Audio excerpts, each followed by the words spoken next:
सबसे पहले अपन ये समझ लें कि नाद क्या चीज है, नाद का अर्थ क्या है। साधारणतया नाद का अर्थ माना जाता है आवाज या ध्वनि। नॉर्मल आवाज को भी नाद कह देते हैं। ठीक है, सुन रहे हैं सब लोग? आवाज आ रही है मेरी? यस सर, आ रही है। तो नाद का साधारण अर्थ है आवाज, ध्वनि, ये चीज है। लेकिन संगीत में हम हर तरह के नाद को यूज नहीं कर सकते। कहीं से कोई शोर आ रहा है, अभी जैसे अभी भी मुझे यहाँ पे ये मान लीजिए कि अपने ऑनलाइन क्लासेस में भी कहीं कहीं से किसी के बैकग्राउंड में शोर आता रहता है, अभी भी आ रहा है, जबकि मैं कई बार बोल चुका हूँ कि साइलेंट जोन में रहा करो। तो वो शोर है। सर आप कुछ देर के लिए सभी को म्यूट कर दीजिए। म्यूट करना तो बेटा बहुत सीधा सा ऑप्शन है ना, लेकिन मैं उसके बिना मतलब डिसिप्लिन कायम नहीं कर सकते ना लोग। इसका मतलब यही हुआ ना, नर्सरी के बच्चे हो ना नहीं, इतनी बार सर, इतनी बार बता दी, समझते ही नहीं सर ये। कहीं से आवाज आ रही है, खिड़की खोल रखी है, थोड़ा सा आप लोग साइलेंट जोन में आ सकते हो। किसी को घर पे थोड़ी देर, 1 घंटा आधा घंटे के लिए आपसे केवल शांति मांगी कि घर पे थोड़ी देर आप शांति रख लें।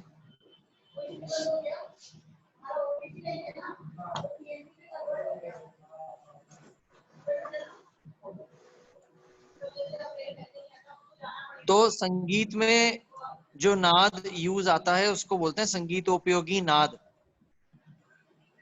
ठीक है, हर तरह के शोर को, हर तरह के शोर को, हर तरह की आवाज को हम संगीत में यूज नहीं कर सकते हैं। कोई गाड़ियों का हॉर्न आ रहा है, कोई चीज आ रही है, तो हर कुछ संगीत नहीं है। संगीत में आपको संगीत उपयोगी नाद का ही इस्तेमाल किया जा सकता है। जब किसी ध्वनि की कंपन कुछ समय तक चलती रहती है उसे स्थिर आंदोलन, और जब उसी ध्वनि को की कंपन समान गति वाली होती है तो उसे नियमित आंदोलन कहते हैं। शोरगुल, कोलाहल आदि ध्वनियों में अनियमित और अस्थिर आंदोलन होने के कारण संगीत में इनका प्रयोग नहीं होता। क्योंकि इसमें जो आंदोलन होते हैं ना, वाइब्रेशंस जो होते हैं, वो नियमित नहीं होते, अनियमित होते हैं, इसलिए हमको शोर सुनाई देता है उसका। ठीक है ना? अब संगीत उपयोगी ध्वनि को नाद कहते हैं। या यूं कह लीजिए, संगीत में जिस नाद का हम उपयोग करते हैं वो संगीत उपयोगी होना जरूरी है उसका। नाद की कंपन नियमित और स्थिर होती है, नाद मधुर होती है, और संगीत में इसी ध्वनि का उपयोग होता है। नाद की मुख्य 3 विशेषताएं होती हैं: नाद की ऊंचाई नीचाई, नाद का छोटा बड़ापन, और नाद की जाति। ये 3 पॉइंट्स बहुत इंपॉर्टेंट हैं, एक एक करके मैं डिटेल में समझा रहा हूं, ध्यान से सुना इसको। नाद की ऊंचाई नीचाई, नाद का छोटा बड़ापन, और नाद की जाति अथवा गुण। समझ में आ रहा है? जी सर। जी सर, जी सर। अब पहले पॉइंट पे आते हैं, नाद की ऊंचाई नीचाई। गाते बजाते समय हम यह अनुभव करते हैं कि 12 स्वर एक दूसरे से ऊंचे नीचे हैं। स्वर अथवा नाद की ऊंचाई नीचाई आंदोलन संख्या पर आधारित होती है। अधिक आंदोलन संख्या वाला स्वर ऊंचा, और इसके विपरीत कम आंदोलन संख्या वाला स्वर नीचा होता है। गाते बजाते समय हम यह अनुभव करते हैं कि सा से ऊंचा रे और रे से ऊंचा ग होता है। इसलिए यह स्पष्ट है कि रे की आंदोलन संख्या सा से अधिक होगी, और इसी प्रकार ग से नीचा रे होता है, इसलिए रे की आंदोलन संख्या ग से कम होगी। चीजों को समझ गए? जैसे जैसे स्वर बढ़ते जा रहे हैं, स्केल जब आपका बढ़ रहा है तो मतलब उस स्वर की आंदोलन संख्या भी बढ़ रही है। सर आंदोलन क्या होता है? यह है नाद की ऊंचाई। आंदोलन होता है बेटा फ्रीक्वेंसी, इंग्लिश में बोलते हैं फ्रीक्वेंसी। अच्छा। हर स्वर की एक विज्ञान की उसमें भी देखोगी तो हर स्वर की, हर आवाज की एक आंदोलन संख्या होती है। तो जब आप तेज चिल्लाते हो या ऊंची आवाज से मतलब कि तेज नहीं बोल रहा मैं, जब आप ऊंचा स्वर लगाते हो, आप तार सप्तक का सा लगाओगे ना जब, तो उसकी आंदोलन संख्या ज्यादा होगी बजाय के मध्य सप्तक के सा के या रे के या ग के। समझ में आई? इसीलिए नाद का ऊंचा नीचापन इंपॉर्टेंट होता है। पर उसमें वाइब्रेशन ऑफ नंबर्स ज्यादा होंगे उसके अंदर, जब हम बिल्कुल ताल बिल्कुल, उसकी फ्रीक्वेंसी ज्यादा होगी, फ्रीक्वेंसी। ये किसके घर से आवाज आ रही है? किसके घर से सर आवाज आ बहुत रही है? आवाज आ रही है सर, ये सर बहुत ज्यादा साउंड आ रहा है, किसके आ रहे हैं?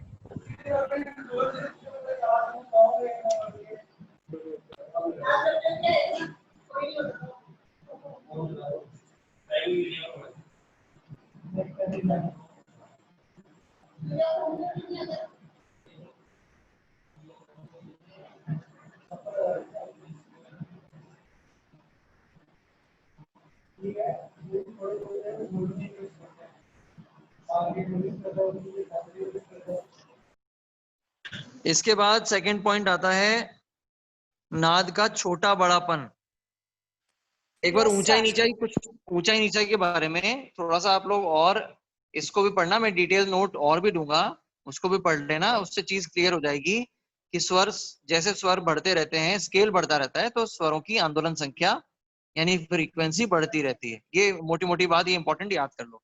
अब इसके बाद नाद का छोटा बड़ापन।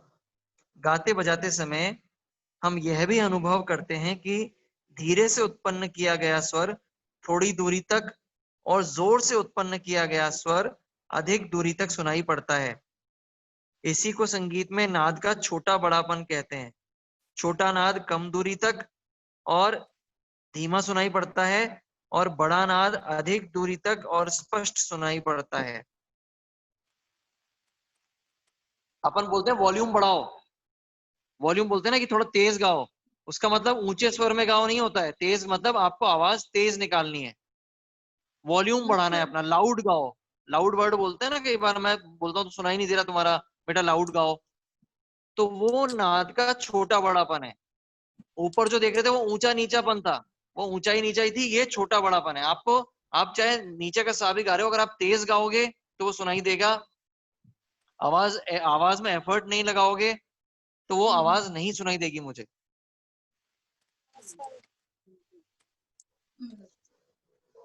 समझ में आ रहा है? जी सर। स्वर हमारे वो ही रहेंगे, लेकिन ऊंचाई और नीचाई वाले में हमारे स्वर चेंज हो जाएंगे। राइट। इसमें जो दूसरा पॉइंट है, इसमें आपका वॉल्यूम मैटर करता है, आप कितना तेज गा रहे हो। अपन कई बार एफर्ट नहीं लगाते, अपन कई बार बहुत धीरे से गा जाते हैं, अपने को लगता है कि हमने सही गा दिया, लेकिन वो सामने वाले को सुनाई नहीं दे रहा, तो उसका कोई मतलब ही नहीं है। जी सर। ठीक है ना? जी वो सर। स्वर सही लगा गलत लगा वो तो बात की बात है, जब अगर सुनाई नहीं देगा तो उसका कोई मतलब नहीं। ठीक है? जी। इसमें एक लाइन नीचे और है, तानपुरे के तार को धीरे से आघात करने से तार के आंदोलन की चौड़ाई कम होगी, अर्थात तार कम दूरी तक ऊंचा नीचा कंपन करेगा। ये कोई नहीं, जैसे तानपुरे का तार आपने बजाया तो उसको अपन तेज, एकदम तेजी से छोड़ेंगे हाई इंटेंसिटी से, तो वो दूर तक सुनाई देगा, वो तेज बजेगा, और उसी को धीरे बजाएंगे तो वो कम सुनाई देगा। बस ये वाली चीज है। उसको एग्जाम्पल दिया तानपुरे का, केवल तानपुर आप लोगों ने अभी तक बजाया नहीं है, मैं बताऊंगा बजा के कभी। पर कोई भी तार की जगह आप गिटार भी देख लें, कोई भी तार देखेंगे उसको आप तेज, अगर वाइब्रेशन तेज करेंगे तो ज्यादा ज्यादा हिलेगा, वो ज्यादा कंपन होगा ना उसमें, और उसका मतलब उसकी आवाज भी तेज होगी। चाहे गिटार हो, सितार हो, तानपुरा हो, किसी का भी तार अगर आप तेज टच करते हैं, वो स्प्रिंग वो बंधा है दोनों तरफ से, तो वो ज्यादा वाइब्रेट करेगा और उसकी आवाज ज्यादा दूर तक सुनाई देगी। ठीक है? अब आते हैं तीसरा पॉइंट, नाद की जाति अथवा गुण। ये एकदम अलग चीज है। प्रत्येक वाद्य का स्वर एक दूसरे से भिन्न होता है। उदाहरणार्थ, सितार का स्वर बेला से, बेला मतलब वॉयलिन, पहले वॉयलिन को बेला बोला करते थे, बेला से, और बेला का स्वर हारमोनियम से, और हारमोनियम का स्वर सरोद से भिन्न होगा। बहुत सिंपल सी बात है, सबकी आवाज अलग अलग होती है। आज अपनी क्लास में इतने सारे स्टूडेंट्स, सबकी आवाज अलग अलग है ना, तो सबका जी आवाज का नेचर अलग अलग है। इसी तरह से अलग अलग इंस्ट्रूमेंट्स की आवाज भी अलग अलग होगी। आपको दूर से सुन के पता लग जाएगा कि सितार की आवाज है या तानपुरे की आवाज है। तो ये भी एक नाद का गुण है, नाद का गुण या उसकी जाति, जिससे आप आवाज को स्पष्ट पहचान सकते हो कि ये किसकी आवाज है।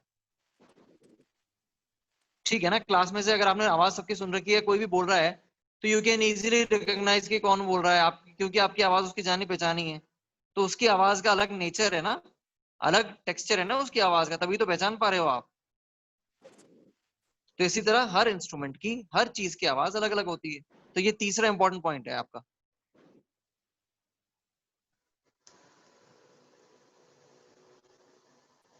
विभिन्न वाद्यों के स्वरों में भिन्नता होने का कारण यह है कि प्रत्येक वाद्य के सहायक नादों की संख्या, उनका क्रम और प्राबल्य एक एक दूसरे से भिन्न होता है। इसी को नाद की जाति अथवा गुण कहते हैं। वैज्ञानिकों का कहना है कि कोई भी नाद अकेला नहीं उत्पन्न होता, उसके साथ कुछ अन्य नाद भी उत्पन्न हुआ करते हैं जिन्हें केवल अनुभवी कान सुन सकते हैं। इन स्वतः उत्पन्न होने वाले स्वरों का सहायक नाद कहते हैं। सहायक नादों की संख्या, क्रम और प्राबल्य पर नाद की जाति आधारित होती है। नाद की जाति के कारण हर वाद्य की ध्वनि एक दूसरे से अलग होती है। अब ये टेक्निकल रीजन है कि नाद की जाति या गुण अलग अलग क्यों होता है। सितार की आवाज अलग क्यों होती है, तानपुरे की आवाज अलग क्यों होती है? क्योंकि वो कोई एक सिंगल आवाज नहीं होती, उसके साथ बहुत सारी आवाजें और उत्पन्न होके मिलके वो साउंड बनता है। समझ रहे हो बात को? जी it is not a single thing. बहुत सारे वाइब्रेशंस एनवायरनमेंट के अंदर, बोलते हैं ना कि बहुत सारी आवाजें होती हैं, अपने आप रहती हैं। तो वो एनवायरनमेंट की बहुत सारी आवाजें मिलके वो साउंड बन रहा है, तब जाके वो उसकी क्वालिटी क्रिएट हो रही है साउंड की, उसका नेचर तब क्रिएट हो रहा है। यानी तानपुरा अगर किसी ने बजाया है तो वो केवल उस तानपुरे के तार की आवाज नहीं है, सहायक नादों की आवाज भी उसमें शामिल है। उन बाकी सहायक नादों को आप नहीं सुन सकते, आपके कान उसके लिए एलिजिबल नहीं है, आपके कान उसके लिए इतने तैयार नहीं होते। वो बहुत सूक्ष्म आवाजें होती हैं, उसको सुनना इजी नहीं होता, राइट। अपने को जो इंपॉर्टेंट बात ध्यान रखनी है वो ये कि सब इंस्ट्रूमेंट्स की आवाज अलग अलग होती है, उसका नेचर अलग अलग होता है, और उसी को नाद की जाति या गुण कहते हैं। उसका रीजन क्या होता है? सहायक नाद, सपोर्टिंग वॉइसेस जो आती हैं, वो उसको मिलके एक अलग आवाज बनाती हैं, राइट। जी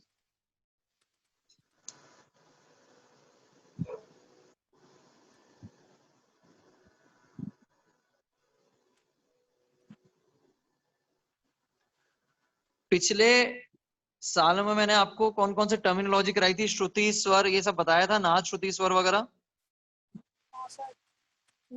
समझाया था मैंने या नहीं समझाया था? लास्ट ईयर नहीं मध्यमा फर्स्ट समझाया ईयर था में सर।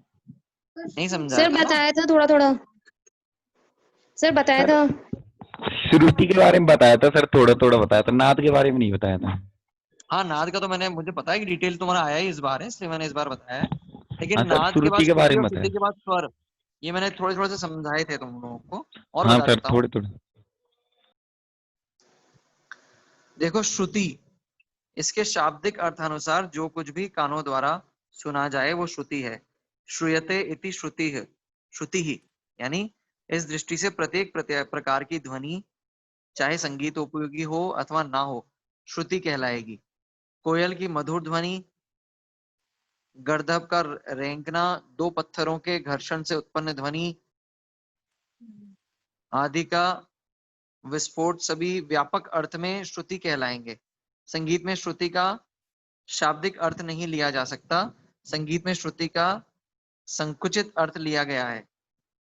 अपन ने बात करी ना संगीत उपयोगी नाद, अभी बोला था ना मैंने, हाँ जिसको आप संगीत में यूज कर सकते हो, उसको आप श्रुति कह सकते हो। म्यूजिक में श्रुति आपको उसको ही कहना पड़ेगा। श्रुति का जो शाब्दिक अर्थ है वो तो है वही, जो सुना जा सके, जो कुछ भी सुना जा सके वो श्रुति है। लेकिन म्यूजिक में आपको केवल उन वॉइसेस को लेना है जो रियली म्यूजिकल वॉइसेस हैं। ठीक है, नाद में अपने डिफरेंशिएट कर लिया था ना कि संगीतोपयोगी कौन से होते हैं और संगीतोपयोगी नहीं होते हैं। जो शोर कोलाहल वगैरह हैं वो हम श्रुति के अंदर काउंट नहीं करेंगे, राइट। श्रुति से अब हम रिफाइन होना शुरू हो गए हैं। अब केवल उन वॉइसेस को हम स्टडी कर रहे हैं जो थोड़ी सी मधुर हैं, जो म्यूजिक में यूज हो सकती है। ठीक है, और इसी के नेक्स्ट जो स्टेज होती है वो होता है स्वर। देखो ये तीनों एक एक स्टेज है, मैंने पिछली बार बताया था, सीढ़ियां हैं। नाद पहली स्टेज है, श्रुति उसकी नेक्स्ट स्टेज है, और स्वर उसका भी अगला स्टेट है। स्वर और भी रिफाइंड है। हमारे यहाँ हिंदुस्तानी संगीत में, ध्यान से सुनना, हिंदुस्तानी संगीत में 22 श्रुतियां मानी गई हैं, 22। और हमारे यहाँ सुर कितने माने गए हैं? स्वर कितने माने गए? स्वर 12। 12 है ना, लेकिन श्रुतियां 22 हैं। तो यानी आप समझो सा से सा से कोमल रे के बीच में भी कुछ वॉइसेस होती हैं, हल्का सा डिफरेंस उसमें भी आपको मिलेगा, तभी तो ऊंचा है ना वो। उसके बीच में भी तो कुछ नोट्स हैं ना, जी सर। सा और कोमल रे के बीच में भी। लेकिन वही वाली बात कि उनको हम एग्जैक्ट तरीके से ऐसे नहीं सुन सकते। पर जब हम लोग म्यूजिक में आप कभी गाते हैं तो मैं बोलता हूँ कि देखो बेटा स्वर पूरा नहीं लग रहा, बोलता हूँ ना, ग बेटा ग पूरा लगाओ, अच्छे से नहीं लग रहा। और वो जो आप स्वर हाँ आप ध्यान से सुनना मेरी बात, जो स्वर आप उतार के गा रहे हो या स्वर उतरा हुआ है वो हारमोनियम में भी नहीं है। हारमोनियम में तो उसके सीधे कोमल गा आ जाएगा, तो वो भी नहीं लग रहा आपका, और वो जो शुद्ध गा है वो भी उतरा हुआ लग रहा है। तो यानी उन दोनों के बीच में भी कोई नोट तो है ना, कोई चीज तो है जो एग्जिस्ट कर रही है। वो श्रुति है, वो है श्रुति। यानी 22 श्रुतियां हैं और 12 स्वर हैं। यानी उन श्रुतियों का और भी रिफाइंड जो वे है, और भी फिल्टर्ड जो रूप है, वो स्वर है। वो 12 स्वर हैं हमारे पास, जिनको हम स्पष्ट रूप से गा सकते हैं। आप लोग भी जिनको स्पष्ट रूप से गाने की कोशिश करते हो, लेकिन ग्रेजुअली जब हम धीरे धीरे सुनना शुरू करते हैं तो हमको श्रुतियों का भी आभास होने लगता है। जब आप लोगों के कान इतने तैयार हो जाएंगे, आज से 5-7 साल बाद, जब आप म्यूजिक में अच्छा रियाज कर लोगे, तो आप भी बता पाओगे किसी को भी कि तेरा स्वर क्लियर नहीं लग रहा, तेरा ये जो कोमल ग है ये भी उतरा हुआ है, इससे भी तो तेरा कम लग रहा है नोट। तो कोमल ग से भी अगर उतरेगा तो उसका मतलब ये नहीं है कि वो सीधा रे पे आ जाएगा, उसके बीच में भी कोई नोट्स लग रहे हैं जो उस हारमोनियम में भी नोटेबल नहीं है आपके दिमाग में, लेकिन उस चीज को क्लिक कर जाएगी। तो श्रुतियां होती हैं 22, स्वर हो गए 12। स्वरों के 12 स्वरों के नाम सबको पता है। शुद्ध विकृत स्वर, शुद्ध कितने हैं उसमें से? 12 में से 4 सर, 7 7 हैं? 7 7 स्वर शुद्ध सर। 7 शुद्ध हैं, 4 कोमल है। हाँ, 4 कोमल और 1 तीव्र। हाँ, लेकिन जो कोमल और तीव्र है उन सबको विकृत स्वर बोलते हैं, विकृत है ना वो। हाँ, बाकी जो 7 है वो शुद्ध स्वर। ठीक है, टोटल 5 विकृत स्वर हो गए। यहाँ तक चीजें क्लियर हैं? Yes sir. इसके बारे में और डिटेल्ड नोट्स में मैं डाल दूंगा, उनको भी पढ़ना। आज अपन थ्योरी का पार्ट इतना रखेंगे, बाकी थोड़ा सा अब एक बार अपन कोशिश करेंगे अपना छोटा ख्याल रिवाइज करने की। ठीक है, वृंदावनी सारंग गाने की मुझसे आप लोगों ने आरोह अवरोह मांगे थे, उसके वृंदावनी सारंग के, वो मैं अभी जाके थोड़ी देर में भेज दूंगा। अभी एक बार अपन वापस आज रिवाइज करते हैं उसको। ठीक है, चलिए।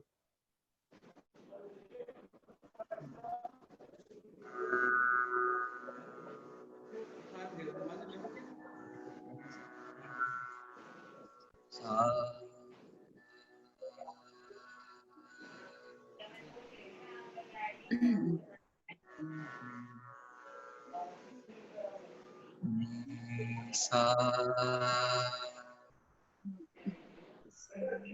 रे मा पा नी सा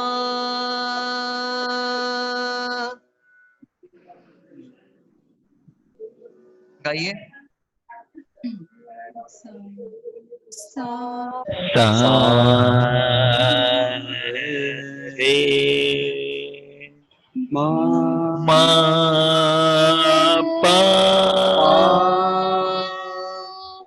नी